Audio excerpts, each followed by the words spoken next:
लोग है इस मकान के अंदर ऊँट कहाँ से आएगा जी हैं? इस मकान के अंदर छोटा सा ऊँट नहीं आएगा।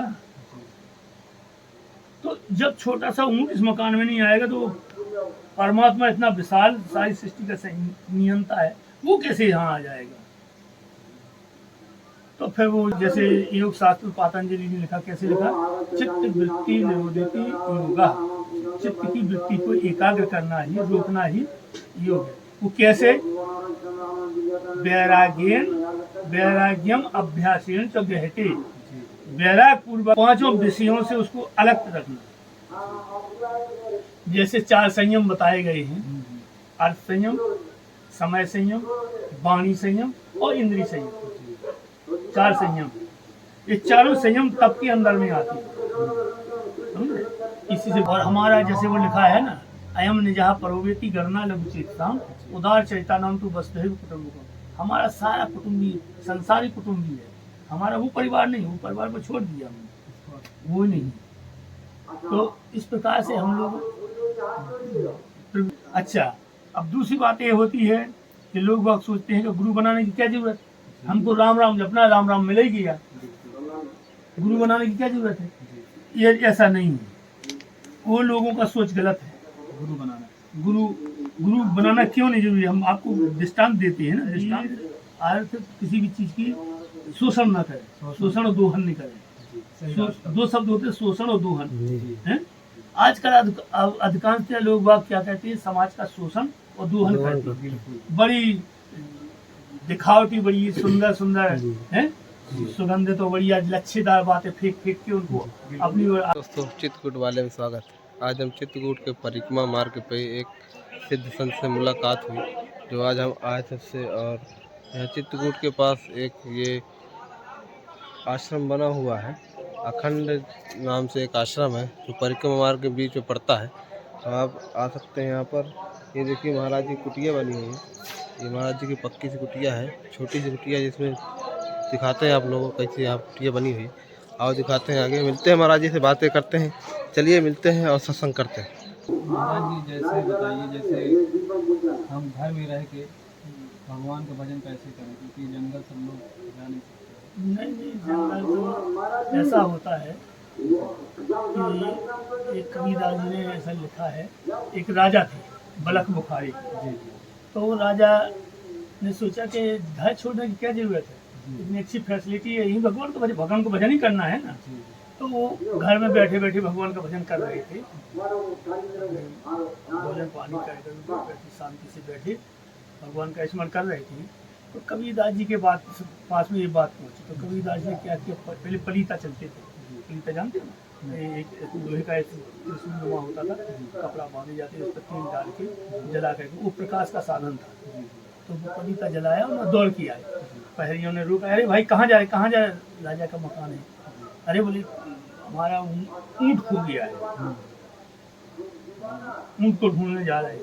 तो घुसते गए अंदर, राजा बैठे थे, अरे कोने कोने में, अरे हमारा ऊँट खो गया भाई, ऊँट है यहाँ। अरे बोले तुम पागल हो गए, इस मकान के अंदर ऊँट कहाँ से आएगा हैं? इस मकान के अंदर छोटा सा ऊँट नहीं आएगा। तो जब छोटा सा ऊँट इस मकान में नहीं आएगा तो परमात्मा इतना विशाल सारी सृष्टि का नियंता है, वो कैसे यहाँ आ जाएगा। तो फिर वो जो है उस राजपाट को छोड़ करके फिर जंगल चले गए। उस स्थान में रहने में क्या होता है, आदमी का जो आकर्षण है तो अलग अलग बनता है। जैसे मोह है, माया है, कोई अपनी वस्तु वगैरह, तो आपका ध्यान उधर से फिर उधर जाएगा। इस प्रकार से कई प्रक्रियाएं ऐसी बनती हैं कि जिससे उसको छोड़ना पड़ता है। मोह माया, मोह तो सबसे मोह सकल व्याधन का मूल है। सभी लोगों की जड़ तो मोह ही है। अब मोह वहाँ छूटता नहीं, मोह नहीं छूटता। हाँ, बिना वैराग्य आए आपके हृदय में, वैराग्य जब तक नहीं समाहित हो तब तक भगवान का भजन होना कठिन बात है। देखो, श्रद्धा और विश्वास, जब आपके मन में वैराग हो, वैराग के बाद में श्रद्धा हो। श्रद्धा कहाँ होती है? श्रद्धा हमारे रामायण के अनुसार, पुराणों के अनुसार श्रद्धा कहाँ पैदा होती है? मैना के घर में। मैना, मैना जानते हो? मैना, मैना जिसके अंदर में अहंकार नहीं होगा वहाँ श्रद्धा पैदा होगी, और जिसके अंदर में अहंकार होगा उसने भी हमने बताया था कि अहंकार के छप्पर से बाहर निकलना पड़ेगा, जब भगवान के पास घूमना पड़ेगा, है? तो ये मैना जब आपकी आत्मा हृदय में जब मैना आ जाएगा तब आपके अंदर में श्रद्धा पैदा होगी, और जब श्रद्धा पैदा होगी तो श्रद्धा तपस्या करेगी, श्रद्धा पूर्वक जब आप किसी की बात करेंगे तो फिर विश्वास आएगा, है? और श्रद्धा विश्वास आएगा तब आप उस रास्ते में अमुक हो सकते हैं, जिस रास्ते जो आपने ऑब्जेक्ट बनाया है। तो उस ऑब्जेक्ट को बनाने के लिए हमको बैराग चाहिए, इसको बोलते हैं बैराग, है?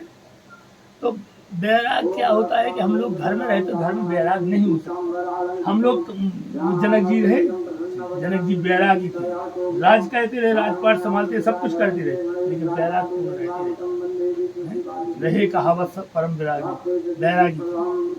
तो मतलब बैराग, बैराग सबसे मुख्य बात है बैराग की, है? गीता में जैसे योग शास्त्र पातंजलि ने लिखा, कैसे लिखा? चित्त वृत्ति निरोधति योगा, चित्त की वृत्ति को एकाग्र करना ही, रोकना ही योग है। वो कैसे? वैराग्यम अभ्यासेन च गहते, वैराग पूर्वक अभ्यास करो आप तो वो ग्रहण हो जाता है। नहीं तो कृष्ण ने 6वें अध्याय में भगवान कृष्ण से भगवान ने अर्जुन ने प्रश्न किया कि चंचला भी मना के प्रमाथी बलवदृढ़, बलवान है, दृढ़ है, और प्रमथनशील है, उसको बात को मत्ता रहता है, बार बार उसमें लौट के आता है, जिससे हम हटाना चाहते हैं। वायु से दुष्कर्म, जैसे वायु को रोकना कठिन काम है, इस प्रकार से। तो वो भगवान ने कहा ये तो कठिन तो है, बात सही है, लेकिन वैराग्यन अभ्यासेन च गहते, वैराग पूर्वक अभ्यास करो, बार बार मन को हटा के वहाँ लगाओ, बार बार लगाओ, फिर वहाँ से उसको हटा के उसको वहाँ लगाओ, अपने उद्देश्य में लगाओ, इस प्रकार से वैराग। तो अब वैराग का सबसे मुख्य कारण क्या है? वैराग न आने देने का अहंकार और मोह। जब आदमी के अंदर में, देखो गीता की भाषा में अहंता और ममता कहा गया है? अहंता और ममता। अहंता क्या है? मैं क्या है? अहंता, और मेरा ममता। मैं और मेरा जब तुम्हारे अंदर से मिट जाएगा तो अहंता ममता दोनों आएगा। और जब वैराग्य आएगा तो वैराग में फिर तो कुछ नहीं, जिस जिस जिस लक्ष्य को आप भेजन करेंगे वही लक्ष्य मन लग जाएगा, ऐसा होता है। महाराज जी सन्यासी जीवन में कष्ट भी? हाँ कष्ट तो है। अब कष्ट तो देखो तपोमय, तप क्या होता है? तप होता है इंद्रियों को भोजन नहीं देना। जैसे पांच ज्ञान इंद्रिय हैं, पांच इंद्रियों 5 विषय हैं, तो 5 विषयों से उसको अलग रखना। जैसे 4 संयम बताए गए हैं, अर्थ संयम, समय संयम, वाणी संयम और इंद्रिय संयम। 4 संयम, ये चारों संयम तप के अंदर में आती है। किसी से व्यर्थ बोलना नहीं है, समय व्यर्थ खोना नहीं, और अर्थ भी जो कुछ भी जितना अपने पास में उतने से ही अपना साधन काम चलाना। इस प्रकार से जब आप संन्यास मार्ग में तब जा पाएंगे। 4 संयम रखेंगे, अहंता ममता को दूर रखेंगे। अब ममता होती तो हम अपने घर में नहीं रहती। देखो घर, हम आपको बताएं, घर में किसी की में संपत्ति है या नहीं, इससे कोई मतलब नहीं। घर में किसी को कुछ खाने को मिलता है या नहीं मिलता है, जन्मभूमि का कुछ है, सम्मान है या नहीं, ये सब बात उसमें टेकअप नहीं करती।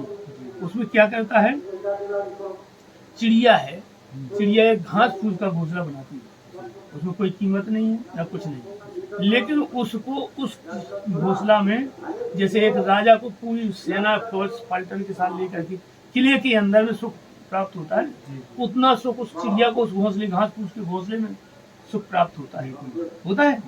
तो उसको उस घोंसला छोड़ने की मन नहीं करता है। तो इस प्रकार से जो राम जी की इच्छा से व्यवस्थाएं हैं ना, इन सब व्यवस्था को हमको समझना चाहिए।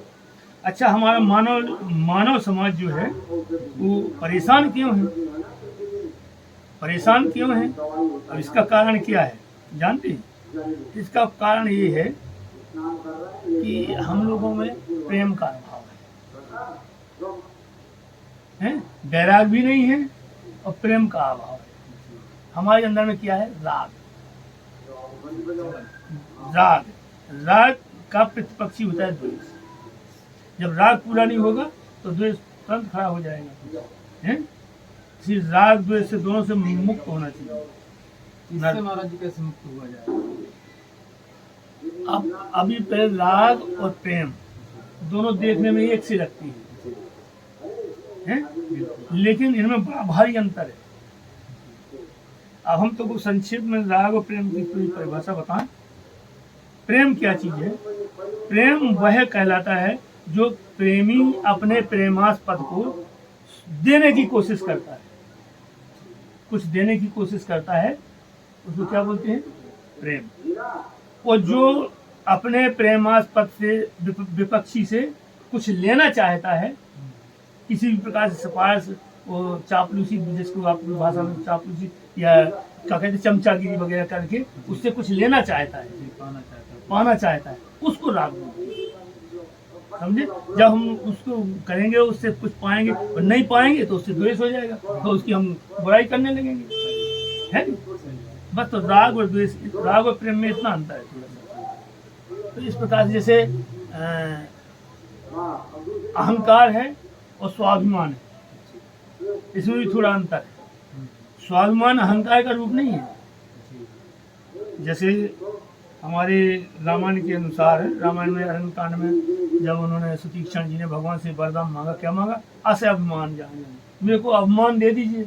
बताओ, अभिमान तो खराब है, अभिमान तो भगवान नष्ट करती है, भगवान अभिमान काहे को दे देंगे? तो बोले नारद जी तुम्हारे पास अभिमान नहीं है। बोले महाराज जी मेरे पास में है तो, लेकिन मेरे को अपना अभिमान ना है, लेकिन मेरे को अभिमान चाहिए, आपका अभिमान चाहिए। आप अपना अभिमान दे दीजिए हमको। भाई आपको अभिमान की जरूरत नहीं है, आप अपना अभिमान हमको दे दीजिए। क्या? कि मैं सेवक और रघुपत मोरे, भगवान राम मेरे स्वामी हैं और मैं उनका सेवक हूँ, ये अभिमान चाहिए मेरे को। अब देखो ये अहंकार में तो नहीं आया, ये भगवान से लगा। हम साधुओं की जितनी भी एक्टिविटी होती है सब कन्वर्ट है। संसार में जो जितनी एक्टिविटी है वो हम लोगों में भी है, लेकिन हमारी एक्टिविटी कन्वर्ट है। आप लोगों की डायरेक्ट है, सीधी अपने लिए। कोई भी संग्रह है, हम प्रत्येक वस्तु को भगवान की समझते हैं। अरे ये भगवान की वस्तु है? भगवान की वस्तु नष्ट नहीं होना चाहिए। इसको इसके हम प्रतिनिधि हैं इसके संरक्षण के, हैं? भगवान की वस्तु भगवान के लिए है। तो इस प्रकार से अब जो प्रवृत्ति मार्ग वाले लोग हैं, इन लोगों की क्या होती है? ये वस्तु हमारी है, हमारी है, भगवान की नहीं है, हमारी है। एक हम सबकी साधुओं की जितने व्यक्त, देखो दो शाखाएं हैं संसार, एक प्रवृत्ति मार्ग, एक निवृत्ति मार्ग। हम लोग निवृत्ति मार्ग में जान रहे, आ रहा है प्रवृत्ति मार्ग और निवृत्ति मार्ग, दो मार्ग है। तो हम सब साधु जितने भी व्यक्त होते हैं, इनको व्यक्त बोलते हैं, ये निवृत्ति मार्ग में होते हैं। व्यक्त का मतलब होता है कि हम लोग अपने घर परिवार जगह जमीन जायदाद सबसे विमुक्त है, उनसे कोई संबंध नहीं, हमारा कॉन्टेक्ट नहीं है। और हमारा जैसे वो लिखा है ना, अयम निजहा परोवेति गणना लघु चेताम उदार चरिता नाम तो वसुधैव कुटुम्बकम। हमारा सारा कुटुंबी संसारी कुटुंबी है, हमारा वो परिवार नहीं, वो परिवार को छोड़ दिया हमने, वो नहीं।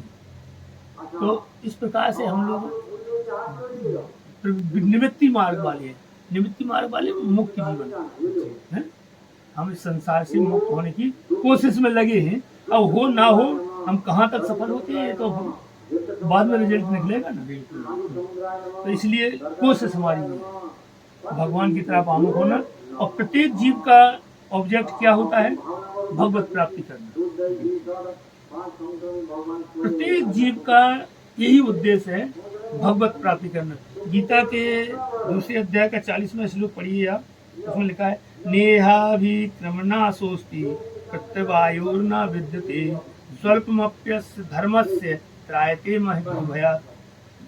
माने इस धर्म का, जो हम धर्म का आचरण करते हैं, इसका थोड़ा सा भी धर्म का आचरण करिए, क्या है, इसका विपरीत नहीं है कुछ, इसका विपक्षी कोई नहीं है, इसकी इस क्रिया की प्रतिक्रिया नहीं होती। विपक्षी मतलब प्रतिक्रिया नहीं होती, इस क्रिया की प्रतिक्रिया नहीं होती है। और ये क्रिया इस प्रकार से चलती रहती है, जितने कदम हम आगे बढ़ेंगे भगवान की तरफ आमुख होंगे, धीरे धीरे धीरे धीरे धीरे धीरे ये हमारा क्रम चलता रहे। कब तक चलता रहेगा?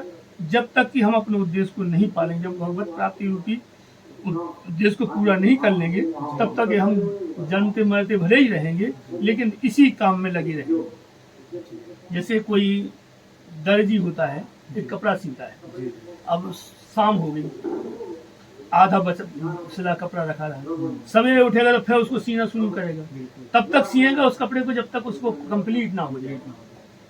समझे? उद्देश्य दृष्टांत जो दिया जाता है वो आदमी को समझाने के लिए दिया जाता है, समझे? तो ये दृष्टांत इसलिए इस प्रकार का है। तो इसी महाराज जी, शास्त्र के हिसाब से भक्ति करना ठीक है कि नहीं, भक्ति करना तो, शास्त्र तो एक मार्गदर्शक है, जी समझे? जी शास्त्र जो है मार्गदर्शक है। शास्त्र बताता है तो परमात्मा का स्वरूप बताता है, स्वस्वरूप, परस्वरूप है, परमात्मा का स्वरूप, ये सब शास्त्र बताता है। शास्त्र के अनुसार हम जानते हैं, हम तो देखा नहीं परमात्मा को क्या है, शास्त्र ने हमको बताया, तो उसको उस चीज को उसको समझ करके हम उसकी तरफ आमुख हुए, हमारा आकर्षण उसकी तरफ बना, परमात्मा की तरफ बना, शास्त्र बताया। और शास्त्र जो है हम सब लोग के अनुसार शास्त्र भगवान की वाणी मानी गई। शास्त्र क्या है? भगवान की वाणी। भगवान बोलता किससे बोलता है? शास्त्र की वाणी से बोलता है, समझ रहे?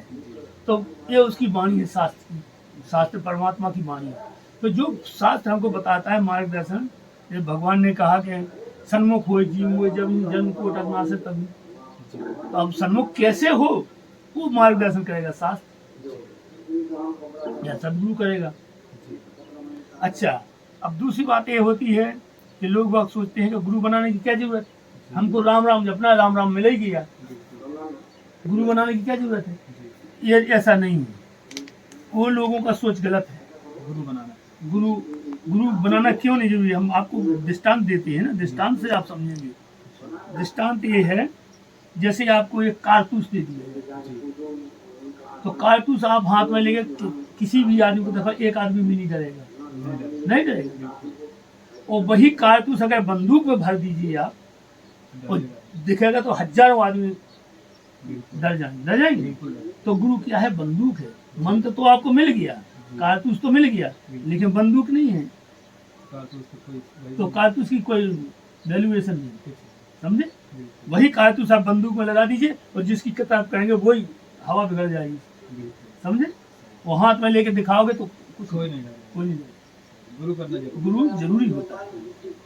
अब तो आप समझ ना दृष्टांत, हम दृष्टांत इसलिए देते हैं, उसी प्रकार का दृष्टांत देंगे जिस पर आपको बात समझ में आ जाए। मार्गदर्शक शास्त्र और सदगुरु होती है। और सदगुरु क्या होता है? सदगुरु वो है जो हमारा उद्देश्य है, उस उद्देश्य की तरफ को बढ़ाए, वो सदगुरु कहलाता है। ये अपनी पूजा कराए वो सदगुरु नहीं है, खाली उसका शोषण करे, वो दोहन करे और बस अपनी प्रतिष्ठा बनाए, वो गुरु नहीं कहलाता। गुरु कौन कहता है? गुरु रूपी अंधकार और गुरु रूपी प्रकाश। जैसे हमारा उपनिषद कहता है कि तमसो मां ज्योतिर्गमय, अंधकार से प्रकाश की तरफ जाए, पहुँचाए हैं।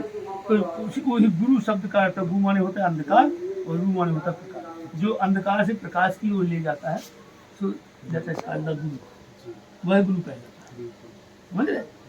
ये इस बात को हम इसलिए तुमसे कह रहे हैं कि तुमको ये गुरु बनाने में सावधानी बरतनी होगी। ये हम नहीं कहते हैं, शास्त्र कहता है।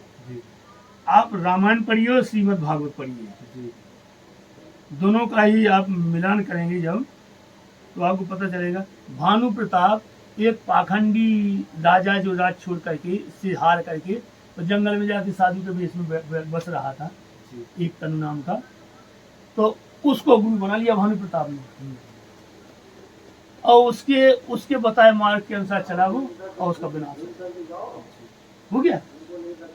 एक पाखंडी साधु को उसको गुरु बना लिया तो वो विनाश हो गया। महाराज जी, गुरु की पहचान कैसे करें कि सही गुरु कौन है? अरे हमने यार तुमको ऐसे सूत्र नहीं बता दिया।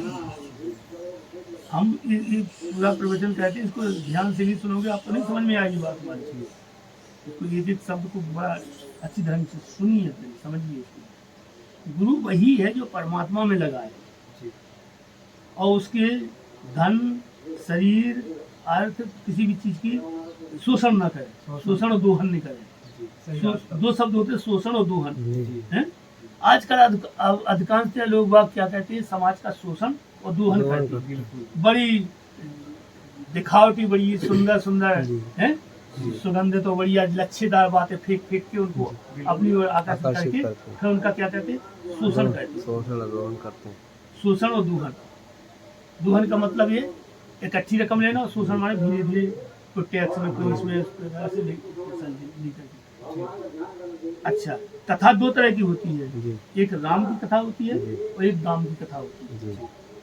राम की कथा कहते हैं, भगवान की कहते हैं। राम की कथा कम कहेंगे, दाम की कथा ज्यादा कहेंगे। दाम की मतलब क्या, श्रोता जो है हमको ज्यादा लाइक करे, ज्यादा डोनेशन देंगे, इसलिए वो दाम की कथा कहते हैं। जितने भी कथाकार हैं सबका यही ऑब्जेक्ट है। नहीं गलत कह रहा है तो बताओ एक शब्द। एकदम सही महाराज। हमारे जो अपने हम इस कुटिया में बैठ करके जो थिंकिंग करती है वो हमको ये समझ में आती है। अच्छा, और काम की कथा भी नहीं कहते हैं। जी।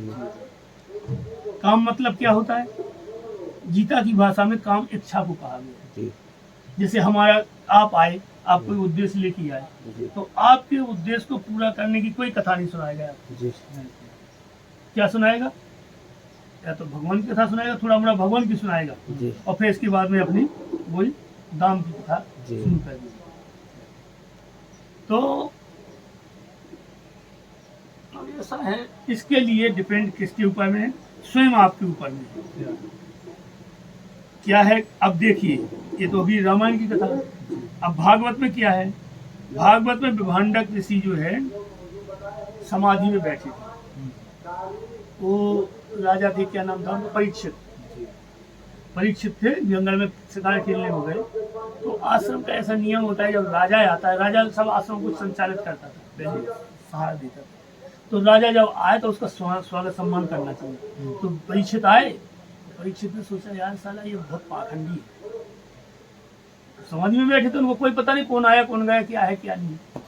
तो सोचा ये साला पाखंडी है, हमको देख के आंखें मूंद के बैठ गया कि राजा का स्वागत करना पड़ेगा। तो वो समय की एक ऐसी डिमांड थी, कलयुग आया था उस समय, वही कलयुग सारा मरा हुआ सांप बगल में पड़ गया। तो उन्होंने धनुष से उठा के उनके गले में डाल दिया। एक अच्छे साधु को पाखंडी समझ करके परीक्षित ने उनके गले में सांप डाल दिया, तो परीक्षित का भी विनाश हुआ। तो ये डिपेंड है किसके ऊपर, साधक के ऊपर, आप लोगों के ऊपर में डिपेंड है। आप गुरु बनाए अपना सोच समझ के बनाए, समझ रहे। अब वो जो भी प्रत्येक जितने पंथ हैं, जितने भी जो कुछ भी है, सब आदमी अपनी ओर आकृष्ट करने की कोशिश करता है। वीडियो आपको अच्छा लगा हो तो लाइक करें, सब्सक्राइब करें और बेल आइकन दबाएं। और इस तरह हमें सुझाव देते रहें दोस्तों। अगर इस तरह महात्माओं से आप मुलाकात कराते रहेंगे तो आप बने रहिए वीडियो में। आगे चलते हैं, अगला पार्ट में दिखाते हैं।